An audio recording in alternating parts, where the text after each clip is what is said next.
Hey basketball guys, we have news. Let's go to more news from the Golden State Warriors, but before that, don't forget to subscribe to the channel and leave your like. Warriors news. Golden are 6th in the West and are improving their game. The latest results have been encouraging. Bob Myers built this team to a great dynasty in the NBA, which is to fight for the championship every season. Warriors won't protest Payton trade after all. After filing a complaint and sparking a debate about training staffs, medical ethics, and oral versus injectable painkillers, Gary Payton too got healthy and the Warriors decided to call the whole thing off. Warriors fans were all worked up about the medical malpractice of the Blazers medical staff and their alleged history of deceiving other teams in trades. Blazers fans were outraged that anyone would suggest that the medical staff's integrity was in question because it's very rare for players to get hurt there.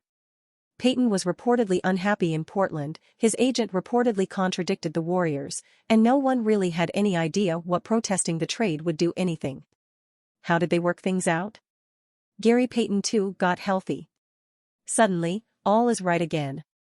The Warriors get back their beloved defensive specialist and fan favorite. The Blazers keep their 5 second-round picks and continue their recent embrace of tanking. Payton gets to never answer a question about Toradol again. Bob Myers doesn't have to talk about this trade when he's, maybe, working for another team next year. While the Warriors desperately need Payton's defense, it was always clear that they couldn't afford to cancel the deal. Swapping James Wiseman for Payton saved them $7 million in salaries and tax penalties this season, and $30 million next year. They abandoned a player who couldn't get on the court in his third season, and in a relatively face-saving way. So perhaps the protest came from legitimate anger at the Blazers' purported deception, but perhaps the team preferred to talk about their issues with the deal rather than how they made a huge mistake with the number 2 pick in 2020. It's called being light years ahead. It does seem like the Warriors may have gone ahead with the complaint if Payton was out all year, but at this point, they've cleared him to play just like Portland did.